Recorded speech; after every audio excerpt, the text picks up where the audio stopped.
In the dark heart of the Nazi regime, women played a pivotal role, often made invisible by history.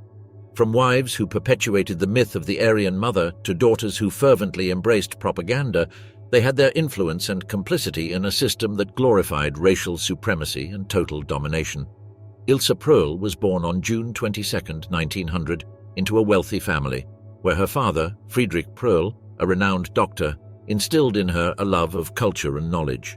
Ilse's life turned bleak when her father passed away during World War I, leaving her mother, a pragmatic woman, who decided to marry an artist.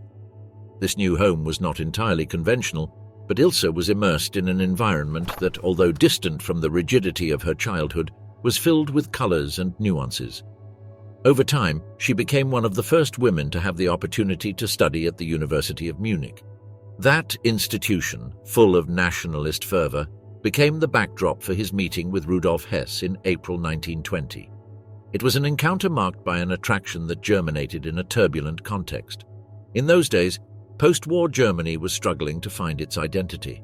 A man of strong ideas and big ambitions, Hess didn't seem to be the kind of person who would get carried away with a romantic relationship, but Ilse had a magnetism that drew him in.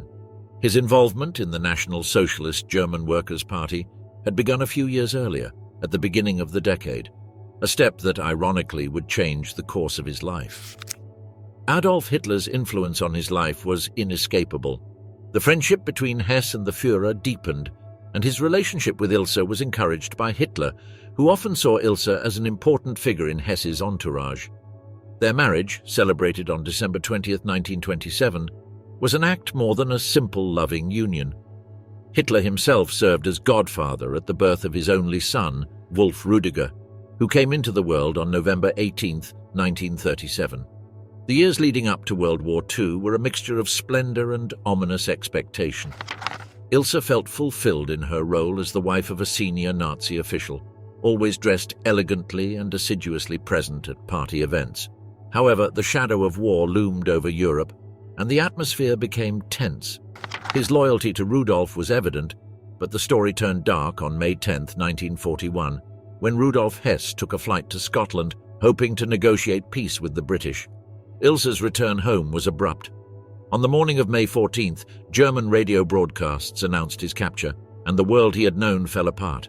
Hitler's rage against Hess was fierce. The Führer, known for his volatile temper, blamed everyone around his friend for failing to prevent this adventure. Meanwhile, Ilse was caught in a whirlwind of emotions, confusion, betrayal, and a deep sense of loss. The Nazi authorities began to investigate his surroundings, and his private life was subjected to fierce scrutiny. The following months became a challenge for Ilse. Although her home was invaded and her belongings confiscated, she was left with a thread of hope. The government continued to pay her a monthly stipend, a lifeline that allowed her to survive in the midst of the storm. However, his loyalty to the regime became a kind of parody. Some members of the party laughed at her, pointed at her with contempt, alluding to her husband as a madman. When the war came to an end in 1945, Ilse's life became a labyrinth of disillusionment and suffering. In June 1947, she was arrested along with other wives of prominent Nazi figures and taken to an internment camp in Göggingen. In March of the following year, he managed to leave that place, but the return to daily life in the Allgäu did not mean the end of his torments. As the world fell apart from the ashes of Nazism, Ilse decided to write. In 1952, his first work, England, Nürnberg, Spandau, Ein Schicksal in Briefen, came to light, an attempt to reconstruct his life through letters. It was a book where his voice resonated with the echoes of the ideology he defended so much. The pages reflected his suffering, but also his stubborn loyalty to Rudolf, who remained in prison, serving a life sentence for war crimes. In 1960, when he was allowed to visit Rudolf in Spandau, time seemed to stand still. That visit, full of emotion, was a reminder of the love that endured even behind the walls and bars. The years continued to slide like a river, carrying with them Ilse's hopes and fears. In 1967, she released Antwort aus Zelle 7, a testimony that reinforced her loyalty to the regime and her husband, a kind of bulwark in a world that seemed to have forgotten her. More books followed, each a window into his soul, filled with the ghosts of the past. but also of a future that would never come to be. Rudolf's death in 1987 was a devastating blow to her. Despite the fact that the official cause spoke of suicide, Ilse maintained her theory that her beloved had been murdered. That conviction became his new reason for living. As time faded, Ilse continued in her solitary life, surrounded by her writings and memories of a world that had changed radically. On September 7, 1995, Ilse Hess departed this world at the age of 95. His life, full of irony and tragedy, became a dark fable of devotion and loss in a context of collective madness. Between silence and betrayal, the hidden destiny of Margaret Himmler. On September 9, 1893, a figure was born who, although he remained in the shadows during the era of the Third Reich, was inextricably linked to one of the most powerful men of Nazi Germany. She was Margarete Boden and her husband, Heinrich Himmler. In the twilight of the 20s, in a context marked by political and social instability, Margarete met Heinrich, a young man who was beginning to climb the ranks of the National Socialist Party. Their relationship began in 1926, when he sent her letters laden with anti-Semitic literature, as well as a romantic style that aroused in her both admiration and an intimate connection. To her, the ideology he espoused was a reflection of her own beliefs, even before the world saw them in action. Finally, they were married on July 3, 1928, in a civil ceremony in Berlin-Schöneberg, followed by a religious wedding in Zeppenick, Brandenburg. No one from Himmler's family attended, but Margaret's father and brother witnessed the event. By this time, Heinrich had already begun to become fully involved in politics, and his ambition led him to distance himself from his young wife, leaving Margaret with a feeling of loneliness that would be constant in his life. During their marriage, she, a nurse by profession, had to sacrifice her career, selling her stake in a private clinic in order to support the family, allowing Heinrich to focus on her rising political career. Margarete became a mother twice. Their daughter Gudrun was born in 1929, and they later adopted a son, Gerhard von Aher, whose father was an SS officer killed in action. However, as time progressed, Heinrich's absence became more and more palpable. Family gatherings became sporadic, and in the midst of a world witnessing the rise of Nazism, she had to face a deteriorating marriage, marked by the deceptions of her husband, who began to have a relationship with his secretary, Hedwig Potthast, in 1939. Although pain and betrayal were nestled in his heart, Margaret decided to remain with him, loyal despite the infidelities. As war broke out and National Socialist ideology consolidated, Margaret continued to lead the life of a wife of a senior regime official. She was caught up in a world where her loyalty to her husband and the Nazi cause was the norm, and her public life revolved around official events, where her presence was more decorative than significant. Their contributions were limited to attending receptions and ceremonies, while real political life and war crimes unfolded behind them, like shadows in a slowly crumbling house. With the advance of Allied troops into the heart of Germany, the year 1945 marked a turning point. In the early months of that year, Margaret and Gudrun left their home in Gmünd, Germany, seeking refuge in South Tyrol, Italy. Uncertainty reigned, and news of the capture of her husband, who had tried to negotiate with the British, spread like wildfire in a dry field. The last communication with Heinrich was in April 1945, and Margaret, fearing her husband's repercussions, went into exile that would become a trap. Despite their efforts to hide, betrayal came in the form of former allies. On May 13, 1945, both she and Gudrun were arrested after being denounced by SS soldiers. The experience was devastating. Interactions with interrogators revealed a Margaret who, in the midst of her ruined world, continued to embrace a simplistic and innocent thought of the real scope of the Nazi regime's war crimes, of which her husband was one of the most visible heads. After a series of internments in various camps in Italy and France, the situation became more critical during the Nuremberg trials, where Margarete was held in the Flak Kaserne internment camp in Ludwigsburg. Her legal situation was precarious, since although there were no formal charges against her, the shadow of her husband enveloped everything. Finally, in November 1946, lack of evidence led to her and Gudrun being released. On their way back to civilian life, they took refuge in the Bethel Institution in Bielefeld. a place that offered care to people with disabilities and those in need of assistance. In this environment, Margaret tried to rebuild her life, a monumental task given the weight of her past. In June 1947, her story was captured by an article in the New York Tribune, which described her new life as that of a woman who lived like a gentle lady, which provoked a reaction of rejection and controversy in German society. As time went by, Margaret was classified by the Denazification Committee as a passive spectator who, despite her indirect complicity, tried to distance herself from the label of guilt.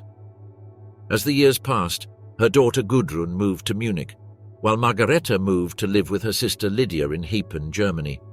On August 25, 1967, Margareta Himmler died in Munich at the age of 73. The Golden Lady of the Third Reich, Emmy Göring, Luxury and Ruin.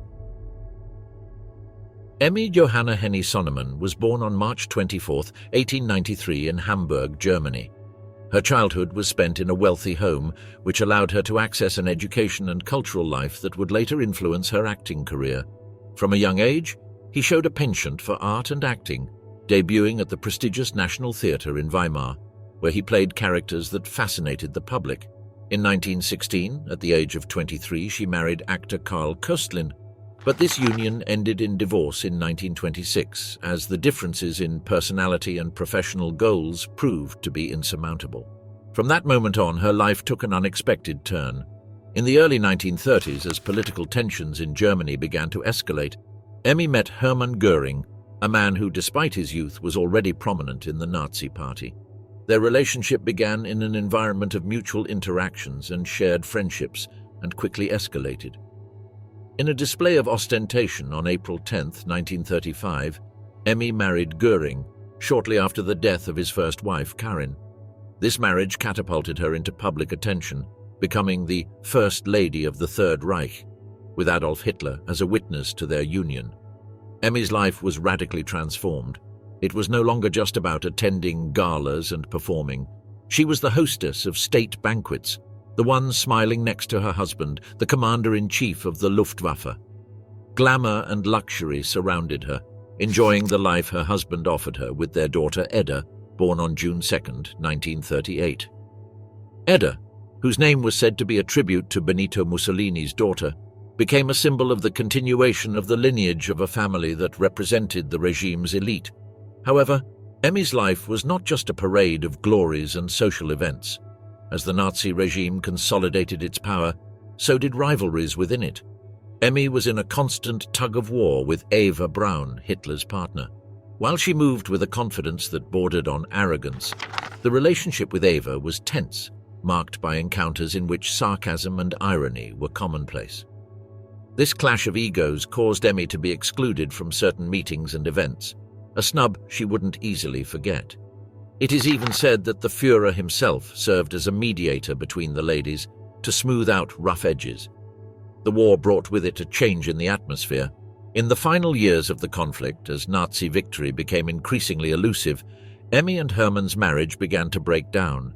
In the rear of the war, they took refuge in their mountain residence in Obersalzberg, where paranoia and fear of defeat began to become palpable. The reports about the situation at the front were increasingly alarming, and, as if reality took hold of the environment, Emmy received a gun and a bottle of cyanide. The instructions were clear. In case everything fell apart, he had to make a drastic decision. The irony of being surrounded by so much opulence while the world was falling apart was not lost on her. On May 8, 1945, Germany surrendered unconditionally. Emmy and her daughter Edda were captured by American troops and taken to the internment camp known as Camp Ashkan in Luxembourg. The condemnation came fast and furious. A denazification court sentenced her to a year in prison, a cruel reminder that the status she had enjoyed had vanished. When he was released from prison, the complications continued. Approximately 30% of her property was confiscated, news that plunged her into a state of disbelief. The world he had known had vanished. The stage that once venerated her now condemned her to ostracism. She was banned from performing on stage for a period of 5 years, thus closing the door to the artistic life she had embraced in her youth. Despite the loss, Emmy tried to rebuild her life in Munich. he adapted to a more modest existence, far from luxury and ostentation, living with the reality of a world in transformation. In 1951, he got a small apartment and began to reconfigure his identity. Over the years, Emmy found solace in writing. In 1967, he published his autobiography An der Seite meines Mannes, where he offered a glimpse into the life he had led with Hermann. Her story, full of nostalgia and justifications, sought to vindicate her role in history, although many saw her as an accomplice figure of a dark regime. In 1972, the book was translated into English as My Life with Göring, reaching an international audience and offering a narrative that captured both the fascination and horror of his former life. Emmy Göring died on June 8, 1973 in Munich at the age of 80. Her health had declined and the echoes of her past followed her, like shadows that would never leave her. At her funeral, the gazes were mixed. Some saw the wife of the infamous Nazi leader, while others glimpsed the woman who had been part of a grandiose and tragic story. Behind the walls, the life and outcome of Hedwig Höss in Auschwitz. On March 3, 1908, a woman named Hedwig Hensel was born. From a very young age, her life was marked by a series of decisions and encounters that would lead her to become an almost ghostly figure, shrouded in the shadows of a very dark historical chapter. She married Rudolf Höss on August 17, 1929, just a few months after he was released from prison. Höss had been imprisoned for his involvement in a political assassination, something that did not seem to worry Hedwig too much, who was apparently more concerned about family stability than the implications of the violent acts surrounding her husband. Their married life began on a farm in Pomerania, a place that gave them the seclusion and tranquility they both seemed to desire. However, rural peace would not last long. Soon, the winds of politics and war would drag them into a place full of shadows and almost no light. They had 5 children: Klaus, Hans-Jürgen, Heidetraut, Ingebrigit and Annegret. It was a home full of childlike laughter, and yet those same laughter echoed alongside the cries of suffering coming from Auschwitz, the concentration camp that Rudolf ran with an iron fist. Hedwig and her children lived in a villa adjacent to the countryside, a place paradoxically described by her as a paradise.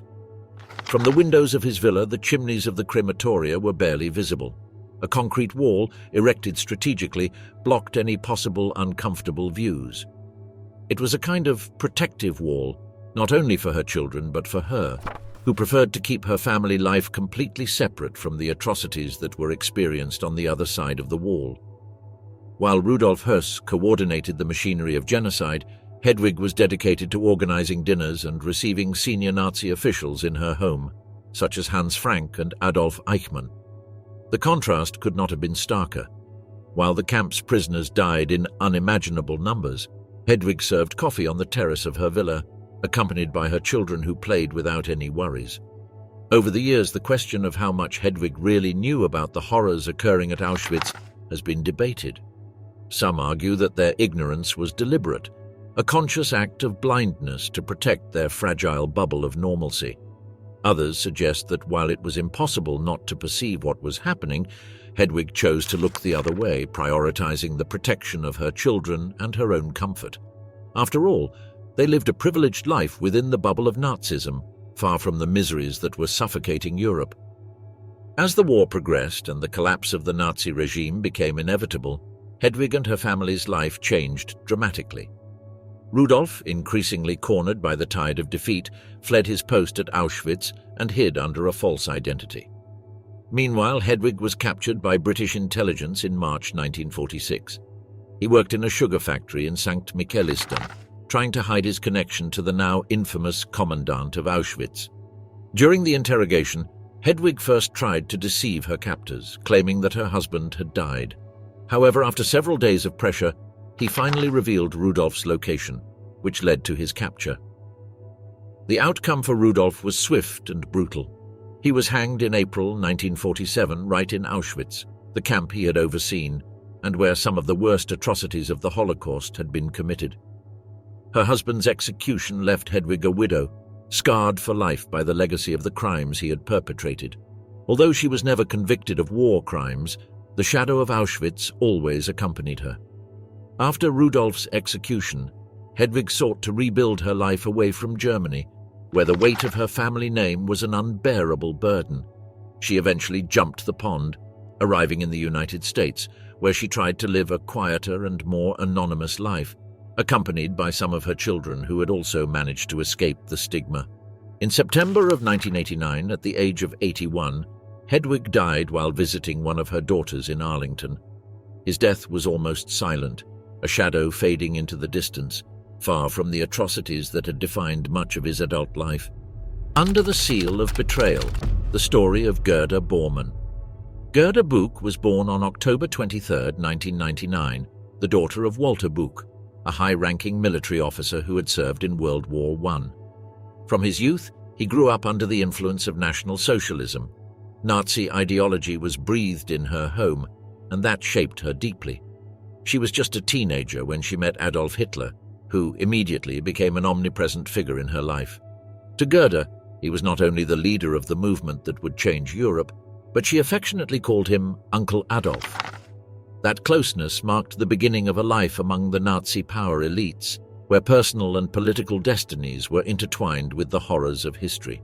It was in that environment that she met Martin Bormann, the man who would be her husband. Walter Buch facilitated the relationship, introducing his daughter to Bormann, who at the time was still an ambitious young man, but who would eventually become Hitler's private secretary. Gerda and Martin were married on September 2, 1929, in a ceremony attended by Adolf Hitler and Rudolf Hess as witnesses of honor. It could not be otherwise. The wedding was the seal of the alliance between two families deeply committed to the Nazi cause. Gerda and Martin's marriage witnessed Bormann's meteoric rise in the party hierarchy. While he was immersed in the intrigues of power, Gerda always remained in the background, playing the role of the Nazi model wife. The regime exalted the woman who devoted herself entirely to her home and her husband. Gerda was one of several who embodied that ideal. They had 10 children, a reflection of their commitment to the regime's racial policy, which encouraged the procreation of pure Aryans. While his life may seem perfect from the outside, a complex power dynamic reigned inside the Bormann household. Throughout her marriage, Gerda endured Martin's infidelities with a coldness that only the wives of the Nazi high command seemed to understand. It was not only Martin who had extramarital affairs, it was a common practice among the men in his circle. For Gerda, that was a small concession to her husband's ambitions. She kept quiet and moved on, convinced that her duty as a woman was to support Martin and ensure the well-being of her children. As the Nazi regime began to unravel, Gerda's life, which until then had been relatively quiet compared to her husband's, was plunged into uncertainty. In Berchtesgaden, as the Allies approached, Gerda received a pistol and a cyanide pill with precise instructions. She was to kill as many Russians as possible, and if the situation became desperate, to end her own life. It was the absolute desperation of the last days of the regime, when the reality of defeat was undeniable. But fanatical ideals still pushed them to extreme measures. Not long after, the Gestapo placed her under house arrest in a confused attempt to arrest Hermann Göring. However, Gerda did not escape the Allies. She was arrested by US forces after the fall of Berlin. Everything that had ever symbolized her power and status was destroyed. Her belongings were confiscated and burned, a tangible symbol of the collapse of the life she knew. Following her arrest, she was interned in a prisoner of war camp, where she spent 10 days before escaping with the help of a guard. His escape was far from easy. He traveled nearly 1,000 kilometers to reach his home in the Baltic Sea, a journey that took him 7 weeks, in the midst of the chaos of a country in ruins. Despite her flight, Gerda's days were numbered. The war had not only consumed her morally, but also physically. In 1946, she was diagnosed with uterine cancer, a disease that quickly worsened due to mercury treatment, which proved fatal. Gerda died on April 23, 1946, in the city of Merano, Italy. He was only 36 years old. She was buried in a military cemetery next to a German soldier, Horst Brugger, an unknown but with whom she would share eternity while her body was there. His remains, however, found no rest. Shortly afterwards, they were incinerated and scattered in the sea. Between duty and destruction, Magda Goebbels' tragic decision. In Germany's eventful history of the 20th century, One figure stands out from under the table: Magda Goebbels. Born on November 11, 1901 in Berlin, she was the daughter of Oskar Ritschl, a building contractor, and August Behrend. From a very young age, Magda was caught in the whirlwind of a life marked by instability, as her parents separated when she was only 4 years old. This break led her to live with her father in Brussels and then to return to Berlin, where she attended school, surrounded by an environment that contrasted sharply with the ideologies that she would later embrace with fervor.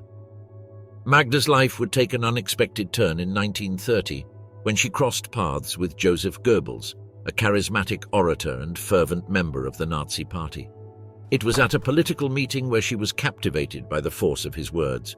An almost instantaneous attraction blossomed between them, and in September 1930, Magda officially joined the party. In February 1931, their relationship was solidified during a trip to Weimar, where their souls, caught up in nationalist fervor, found a common language. On December 19, 1931, the union of their destinies was sealed with a marriage witnessed by a prominent guest, Adolf Hitler. Magda became the wife of the Minister of Propaganda of the Third Reich, occupying a position of great relevance within the regime. Thereafter, she was presented as the unofficial First Lady of Germany, taking on a role in the social representation of the Nazi state. Propaganda exalted her as the ideal mother, a carefully crafted image that reflected the regime's values about the role of women in society. The 30s passed between celebrations and the growth of his family. Magda and Joseph had 6 children: Helga, Helmut, Hilda, Holder, Hedda and Haida, all of whom were born between 1932 and 1940.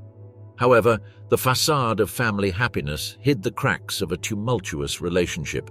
Joseph Goebbels, with his political ambitions, was carried away by several extramarital affairs, which created a rift between him and Magda.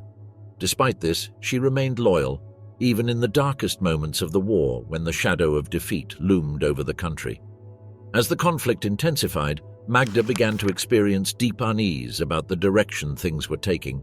His public life shone with a carefully cultivated splendor, but his soul felt more and more torn. In 1944, his doubts about Hitler became more apparent, manifesting themselves in his comments on the Führer's leadership. The arrival of 1945 marked a point of no return. With Soviet forces at the gates of Berlin, Magda and her family moved into the Führerbunker, an underground shelter where their fate would be sealed. Many close to them suggested that they escape and seek safety for their children, but Magda latched on to a tragic decision, stated, "It's better for my children to die than to live in humiliation and contempt."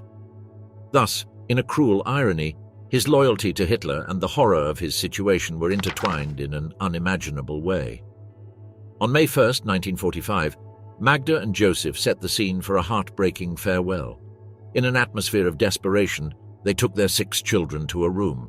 Magda, assisted by Hitler's personal physician, administered lethal doses of cyanide to the children who had previously been sedated with morphine. The laughter and childish games that once resounded in her home were forever extinguished in an instant, and the echo of her laughter turned to a terrifying silence. After the young men's deaths, Magda and Joseph decided to end their lives. In the garden of the Chancellery, in the midst of the din of the Battle of Berlin that roared above, they took their own lives. Their bodies were found by Soviet troops the next day, abandoned in a world that no longer belonged to them. His family's fate was marked by the stigma of horror, while his eldest son, Harold Quandt, who had survived the brutality of that day, would go on to become a successful industrialist in post-war Germany. However, her life could never be completely separated from the shadowy legacy of her mother and family. Widow of horror, Lena Heydrich struggled to redeem a war criminal. Lena von Osten was born on June 14, 1911, at the height of Germany's disturbing history. He came from a minor aristocratic family. His father, a school teacher in a small town, instilled in him values that would unknowingly soon be challenged by a world hurtling into darkness. From a young age, Lena showed an interest in politics, which led her to join the Nazi Party in 1929, a step that in those turbulent times was perceived as an opportunity for her. It was in December 1930 that he met Reinhard Heydrich, a young naval lieutenant who embodied the ambitious spirit of a new Germany. Their meeting took place at a school rowing club gala in Kiel, where youth mingled with longings for greatness. Their relationship developed rapidly. In just 12 days, they were engaged, and on December 26, 1931, they were married in a small church in Grossenbrode. Life seemed to smile at them as they established a home and welcomed their first children, Klaus, Haida, and later, Silke. The marriage, however, was not as idyllic as it seemed. Reinhard, with his career on the rise within the Nazi party structure, spent long periods away from home. While he became a crucial figure, holding the position of head of the Reich Security Central Office, Lina was in charge of the household, dealing with the difficulties of being a practically single mother. As international conflicts erupted and World War II began to forge its destructive path, Lina found herself drawn into a world where politics and war were inextricably intertwined. Although her husband was a man of power and prestige, her private life was a labyrinth of tensions. The arrival of his daughter Mars in July 1942 coincided with emotional turmoil, as Reinhard became more and more absorbed in his work and less present at home. Reinhard's glory days came to an abrupt end on May 27, 1942, when he was assassinated in Prague. The news of her death resonated negatively in Lina's life, and she was forced to face an uncertain future. At first, she remained at home in Bohemia, surrounded by her children, but the imminent arrival of Allied forces led her to flee to Germany, an act that, while distancing her from her past, also trapped her in a world in ruins. The war had consumed not only her husband, but also her vision of a bright future. Lina took refuge in her childhood home on Fehmarn Island, a place that had witnessed her first laughs and games, but now confronted her with the ghosts of the past. The arrival of Soviet forces and the trial against her in Czechoslovakia for her connections to the Nazi regime pushed her into an existence of constant tension. Life in Fehmarn was not easy, and her efforts to distance herself from her husband's legacy became a daily struggle. She tried to manage her life and that of her children in an environment rarefied by guilt and responsibility. During the years following the end of the war, Lina faced a process of denazification. In a twist of fate, she was exonerated of the charges against her, allowing her to begin rebuilding her life. However, the echo of the past never completely faded. The struggle to obtain a pension from the German government became an epic battle. The initial refusal to acknowledge her status as the widow of a fallen soldier in action was marked by scandal and contempt for her link to Reinhard. Finally, in 1959, he achieved what seemed unattainable, a pension that, although far from the greatness of his previous life, granted him a small economic respite in his grey days. Lina's life took an unexpected turn when she met Mauno Manninen, a Finnish painter and theatre director, during a holiday in her homeland. Although their marriage could be considered an attempt to escape the past, it was a union that brought with it a mixture of hope and disappointment. Together they ran an inn called Imbria Parva, where Lina hosted her late husband's former comrades, as if they were reliving a past that would never return. The fire that consumed the inn in February 1969 marked a milestone in Lina's life. Since then, Lina has withdrawn from the public eye, choosing to live in the shadows. Even so, the struggle to clear Reinhard's name continued in her mind, a personal project that led her to write her controversial book, Leben mit einem Kriegsverbrecher, in 1976. In it, Lina tried to redraw her husband's portrait, an effort that found its echo in the hearts of the few and the anger of many. Despite her life in ostracism, Lina was dragged into public discussion, exchanging letters with historians and correcting what she considered errors in her husband's portrayal. The irony of her actions was not lost on those around her, but for her, it was a fight for the truth. Life continued to flow, with his children facing the legacy of a father who had been an executioner and leader. Lina Heydrich died on August 14, 1985, on the same island that had once been her refuge and prison. Between power and guilt, the dark life of the Queen of Poland. On December 29, 1895, a woman named Maria Brigitte Herbst was born in Eitorf, Germany.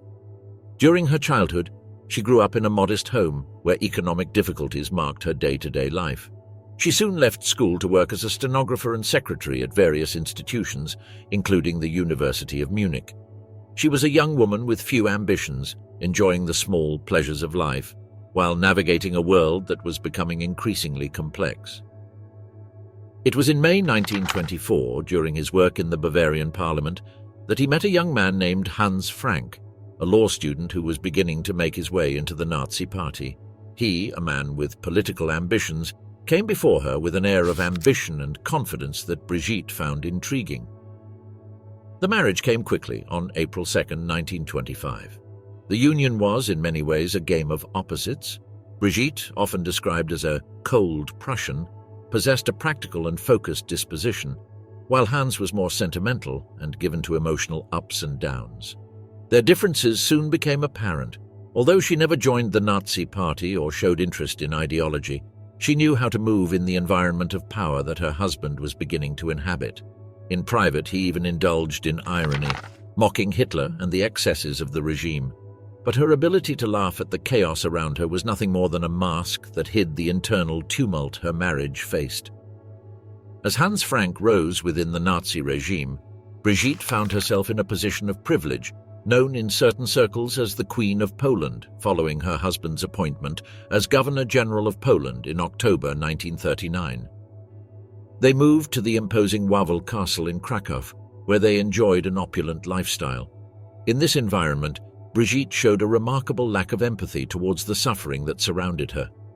The luxury items she acquired often came from Jewish ghettos, a chilling testament to her disconnection from reality.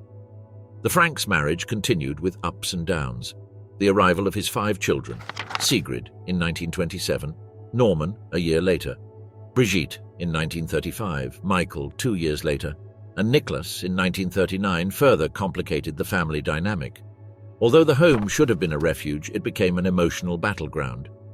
Brigitte's domineering personality and Hans's inability to assert himself led to constant friction. As the war progressed, tension increased.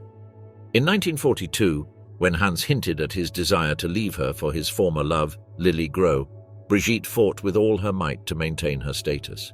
The image of being the First Lady of the General Government was a title she valued too much to allow her husband to take away from her. In late 1944, she and her children had to flee Krakow, leaving behind the luxury of the castle due to instability and despair. Hans left Krakow on January 17, 1945, while Soviet troops were advancing. The capture of Hans by American forces in May 1945 marked a turning point. At the Nuremberg trial, he was convicted of war crimes and executed in 1946. For Brigitte, this meant not only the loss of her husband, but a social stigma that would haunt her. In a world that looked upon her with disdain, Brigitte was forced to adapt quickly to a new reality. The times of luxury were over.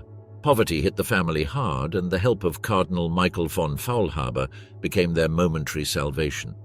Despite her past, her economic situation became critical, forcing her to rely on charity.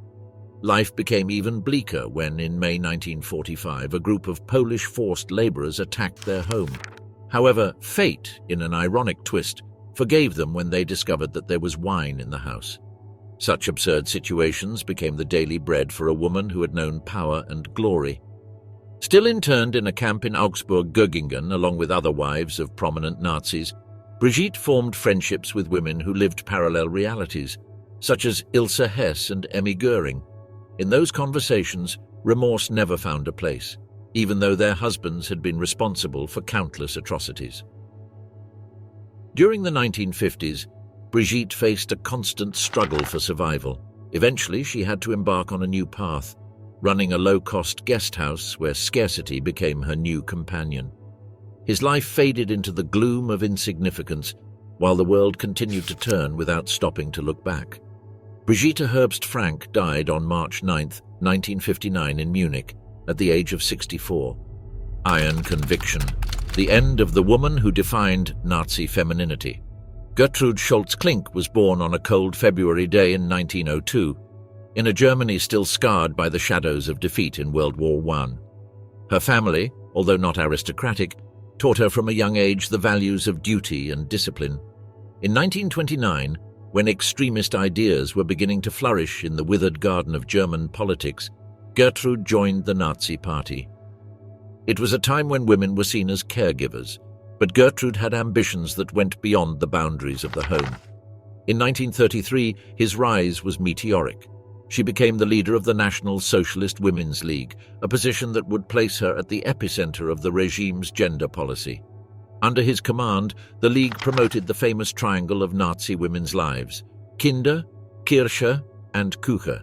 The Nazis, in their search for a pure society, proclaimed that the mission of women was to give birth to Aryan children, to be good Christians, and to keep the kitchen in perfect condition. The laws began to change, and with them, the lives of thousands of women. Some lost their jobs in medicine and law, forced to return home.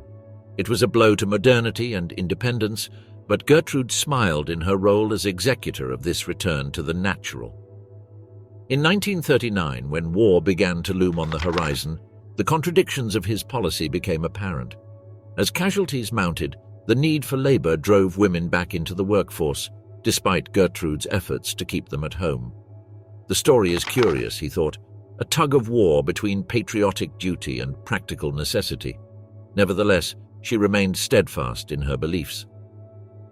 In December 1940, Gertrude married August Heissmeyer, an SS officer in a union that symbolized the perfect fusion of ideologies. He brought with him 4 children from his previous marriages, while August brought 6. In the regime's discourse, her home became a model of Aryan fertility, an example to follow in times when procreation became a matter of state. However, between the discourses on motherhood and family, real life also made its entrance, showing that she could not always fulfill the ideal of a mother, busy as she was with her political activism. The last stages of World War II were a whirlwind. In May 1945, as the Allied troops began their unstoppable advance, Gertrude and August found themselves in the midst of the chaos of Berlin. That life of glamour and superiority was fading quickly. Surrounded by the Soviets, the couple were imprisoned in a prison camp, but soon escaped, seeking refuge in Bebenhausen Castle, where the old aristocracy offered them a glimmer of protection. There, under the alias of Heinrich and Maria Stuckebrock, they tried to restart their lives. They lived in hiding for 3 years, trying to forget the din of war, although the echo of their beliefs never disappeared. In February 1948, luck turned their backs on them, and they were arrested by the authorities. Gertrude faced the consequences of her actions, as if fate was willing to remind her that not everything could be ignored or dismissed. She was sentenced to 18 months in prison for falsifying documents. Although his time in prison did not seem to break his spirit, she remained convinced of her ideology, even in the face of adversity. A German denazification court imposed more sentences on her, adding up to a total of 30 months and a series of restrictions that marginalized her from the political sphere. When he was released from prison in 1953, his life became an echo of what he had been. He retired to Bebenhausen, living in a corner far from society. Nonetheless, the fire of his ideology continued to burn. In 1978, she published Die Frau im Dritten Reich, a book that justified her view of the role of women in the Third Reich, as if the years had not taken a toll on her understanding of the world. In the 1980s, Gertrude was not shy about defending her beliefs, participating in interviews where history was blurred in an attempt to vindicate. His image had become an emblem of obstinacy. Even in the face of the changes of a world that had learned to reject its premises, she clung to what she had stood for all her life. Finally, on March 24, 1999, Gertrude Scholz-Klink left this world. His death marked the end of a life that had navigated between conviction and controversy, between ideal and reality. The woman behind the dictator, the mystery and loyalty of Eva Braun. Eva Braun was born on February 6, 1912, in Munich, Germany, into a lower-class family that was not known for anything in particular. She was the middle child, growing up in an environment that, although modest, offered her the foundations of a conventual education that influenced her character and her aspirations. Her childhood was spent between games and lessons, but life led her at the age of 17 to become an assistant and model for Heinrich Hoffmann, Adolf Hitler's personal photographer. It was there that, in 1929, He met Hitler, who was then 40 years old and already beginning to establish himself as a prominent figure in German politics. The relationship between Eva and Adolf began to take shape slowly in the midst of photo shoots and chance encounters. Despite the difference in age and circumstances, Eva soon found herself drawn into the world of the man who was to change the destiny of Germany and Europe in the not-too-distant future. By 1932, their relationship had become more serious. However, not everything was easy. In a desperate attempt to capture Hitler's attention in his moments of emotional distress, Eva attempted to take her own life on 2 occasions. These episodes of crisis became a dark part of her life, but instead of pushing her away, they seemed to intensify her devotion to him. In the years that followed, Braun integrated into Hitler's inner circle, making his home in the Berghof, the Nazi leader's lavish residence in Bavaria. As Hitler's regime consolidated, Eva lived a life away from the ravages of war. He enjoyed hobbies such as photography, skiing, and swimming. In her daily life, she had tried to lead a normal existence in the midst of the abnormal. The bunker, his refuge, was also his prison. Despite being seen as a trivial figure, recent research has revealed that Eve possessed a deeper political astuteness than was attributed to her. She was aware of the power dynamics that governed the Nazi regime and knew how to manage its influence in her domestic sphere, although she was rarely seen in public alongside Hitler. On the one hand, it presents a woman who, although influential in her immediate environment, was unable to change the destiny that had been set for her. On the other, her commitment to Hitler and Nazism made her a symbol of the complexity of human relationships in times of conflict. During World War II, as the situation became increasingly critical for Germany, Eva decided to accompany Hitler in Berlin. Her life was not marked by motherhood or active politics. There were no children, a void in the narrative of a woman who gave herself completely to a man who, in turn, temporarily dominated almost the entire continent. In April 1945, as Soviet forces surrounded the city, she did not hesitate to stay with him in the bunker of the Reich Chancellery. In those dark days when defeat was imminent, his loyalty was tested, but Braun remained committed to the leader.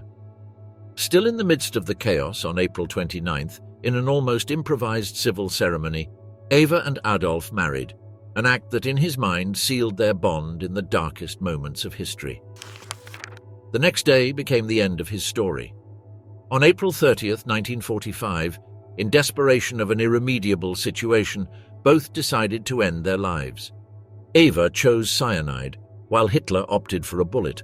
Their bodies were taken to the garden of the Reich Chancellery, and there, in the midst of the plunder of their empire, they were consumed by flames, a last act of their union, now among ashes. The days after his death witnessed the collapse of a regime and the fall of an ideology that had promised greatness. In the collective imagination, Eva Braun has become an almost phantasmagorical character. Often, her life is viewed through the lens of tragedy and devotion, an echo of the choices made by those who inhabited the dark recesses of history. Under Dad's shadow, the story of Gudrun Himmler. Gudrun Margarete Elfriede Emma Anna Himmler, simply known as Gudrun Himmler, was born on August 8, 1929 in Munich. She was the only daughter of Heinrich Himmler and his wife, Margarete Himmler.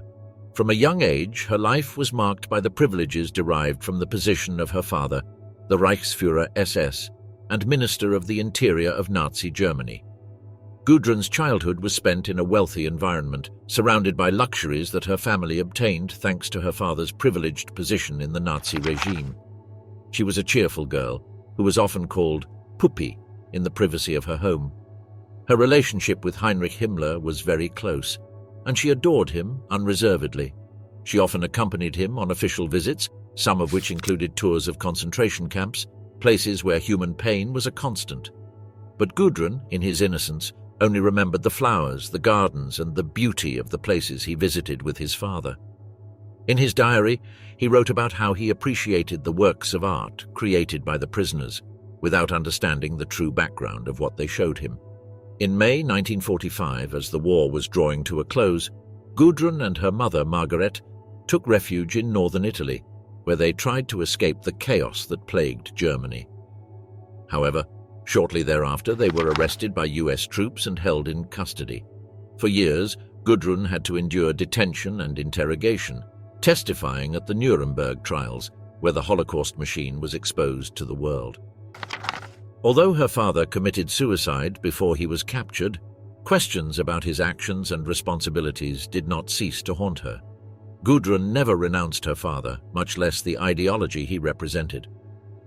Until the end of his days, he remained loyal to the memory of Heinrich Himmler, convinced that he had been a man of principles. Those who sought to redeem her name found her unwavering in her convictions, unable to see beyond the man she considered a hero. Once released from custody in 1946, Gudrun set about rebuilding her life. She married Wolf-Dieter Berwitz, an officer of the German far-right National Democratic Party. Together they had 2 children, but family life was not their only concern. Gudrun became actively involved in supporting former SS members facing war crimes trials. He was part of the organization Silent Aid, whose purpose was to provide legal and financial assistance to those who had been convicted or who were still persecuted for their involvement in the horrors of the Third Reich.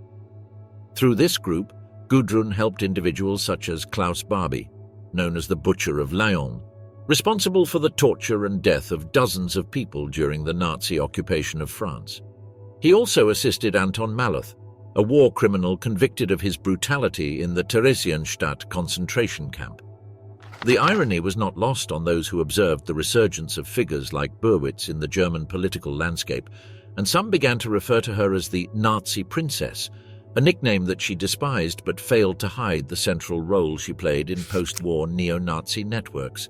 In the 1960s, Gudrun worked as a secretary for the West German Intelligence Service. Although he used a false name, his presence in this institution highlighted the problem of the infiltration of former Nazis into the new government structures. She was not the only one. The BND hired many former members of the Nazi Party, arguing that their intelligence expertise was invaluable in the fight against communism. This period of her life was one of the most controversial, as she worked in an organization that, at least publicly, distanced itself from the Nazi past, while she remained faithful to her father's memory and the cause he had defended. Throughout the 1970s and 1980s, Gudrun continued her activism in far-right circles. He participated in neo-Nazi events and was a key figure in raising funds for former Nazi officers who continued to face legal difficulties. During those years, Gudrun's main goal was to ensure that those he considered heroes of the Nazi cause were not forgotten or abandoned. He provided financial support to war criminals fleeing justice, defending their legacy with unwavering stubbornness. During the 1990s and early 21st century, Gudrun remained a mainstay for neo-Nazi movements in Germany. He often attended secret meetings where he discussed strategies for preserving the memory of Nazi Germany and continued to help the few surviving members of the SS. Finally, on May 24, 2018, Gudrun Berwitz died near Munich at the age of 88. For some, his death marked the end of an era of nostalgia for Nazi glories, while for others, his figure remained a symbol of resistance to the condemnation of the crimes of the Third Reich. Between brotherly love and denial, Paula Hitler, unearthing her legacy. Paula Hitler was born on January 21, 1896 in Hafeld, a small town in Upper Austria. She was the younger sister of Adolf Hitler and the last surviving daughter of Alois and Clara Hitler.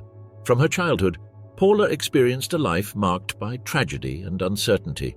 Alois, her father, died when she was just 7 years old, followed by his mother, Clara, in 1977. The death of her parents left Paula and Adolf with a modest pension granted by the Austrian government. Although Adolf was initially reluctant to share those funds with her, he eventually agreed, thus establishing a bond that would extend beyond everyday life. Paula's youth was tinged by the shadow of her brother's figure. While Adolf rose in the political arena, she was looking for a normal life, or at least what could be considered normal in times of instability. Paula worked as a secretary for the Austrian state insurance company, but her life took an abrupt turn in 1930. His identity became public, and the weight of the Hitler surname became too difficult to bear in rising Germany. As a result, he lost his job and adopted the surname Wolf, a pseudonym that Adolf had used on occasion for security reasons. This change, however, did not grant him the anonymity he desired. The echo of the name Hitler would always haunt her. While her brother became one of the most influential and feared figures of the Nazi regime, Paula lived in a parallel world, far from the spotlight and the glory of public speeches. It was said that Paula's intelligence did not reach the heights of her brother, a comment that Adolf himself did not hesitate to make. His life passed without major events, which contrasted with the outbreak of war and the horrors it brought with it. During World War II, Paula worked as a secretary in a military hospital. Despite the distance that separated her from her brother, they met once or twice a year, a meeting that seemed more like an obligation than a true family bond. On April 14, 1945, as the war drew to a close, Paula was transferred to Berchtesgaden, her brother's nest, where she had built her famous summer residence, the Berghof. The SS men, obeying orders from Martin Bormann, took her there. On arrival, he was given a generous sum of 100,000 marks, indicating that, even in the last days of the regime, he still had Adolf's financial support. This was a sign of family loyalty, but also a reminder of the precariousness of the situation in which they found themselves. As the Allied forces advanced, the atmosphere became more and more desperate. Despite sharing some of her brother's German nationalist beliefs, Paula did not get involved in active politics or join the Nazi Party. On May 26, 1945, Paula was arrested by the US counterintelligence services. During questioning, he showed disbelief at the idea that his brother might have been involved in atrocities such as the Holocaust. She maintained that Adolf was merely her brother, a relative she had grown up with, refusing to see the extent of his actions and decisions in Europe. After her release, Paula moved to Vienna, where she initially lived off her savings. In her new life, she tried to reintegrate into a society that viewed her with distrust and contempt. He worked in a craft store, a job that seemed an echo of his old life, albeit in a very different context. In 1952, she decided to return to Berchtesgaden under the pseudonym Paula Wulff. This choice was an attempt to distance herself from the stigma that her surname imposed on her, but history is not so easily erased. Time passed, and Paula continued to live in the shadows in a kind of self-imposed exile. She kept a low profile, surrounded by former SS members who looked after her, reminding her of the loyalty of those who were once part of the regime. In February 1959, he participated in his only filmed interview, conducted by British journalist Peter Morley. During the conversation, she talked about her childhood with Adolf, but avoided going into political details. It was evident that the figure of her brother still fascinated her, despite the dark shadow that his legacy cast over their lives. Paula Hitler died on June 1, 1960, near Berchtesgaden. She was buried in the Bergfriedhof cemetery under her birth name, a final act of acceptance of her identity. Just 5 months after his death, a German court awarded him 2/3 of Adolf's fortune, a final reminder that, despite his life in the shadows, his family legacy still carried weight.